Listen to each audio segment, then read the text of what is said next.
tous, aujourd'hui je vais vous présenter une toute nouvelle sorte de marqueurs. Ce sont les Pigment Markers de la marque Winsor & Newton.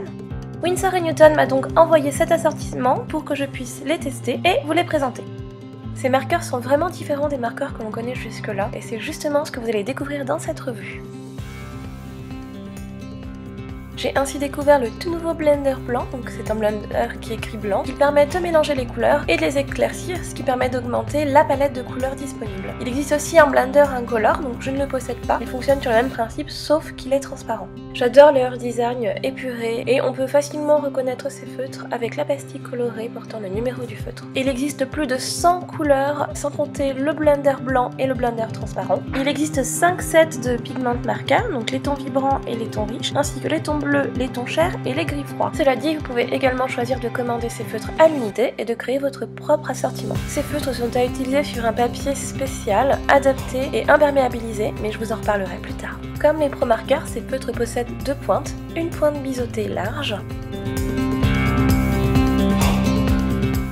et une pointe fine beaucoup plus précise. Je vais donc tester ces marqueurs sur différents papiers, du papier Bristol, du simple papier imprimant et le papier spécial Pigment Marker de Winsor & Newton. Je vais dégrader ma couleur avec le blender blanc sur les trois papiers et on va voir comment réagit la couleur. On voit bien que sur le papier spécial Pigment Marker, la couleur s'est parfaitement dégradée alors que sur le Bristol et le papier imprimante, le dégradé ne s'est pas fait. Je vais ensuite tester le mélange de couleurs sans utiliser le blender et toujours sur les trois papiers. Je mélange toujours en utilisant la couleur la plus claire et sur le papier spécial Pigment Marker, le dégradé se fait automatiquement. Alors que c'est beaucoup plus difficile sur le Bristol et le papier imprimante. Et ce même en appliquant la couleur juste avant de dégrader. Donc si vous décidez d'investir dans ces Pigment Markers, je vous recommande très fortement d'acheter le papier adapté. Il est même indispensable pour profiter pleinement de ces feutres. Je teste ensuite la colorisation d'un dessin déjà ancré avec un feutre noir.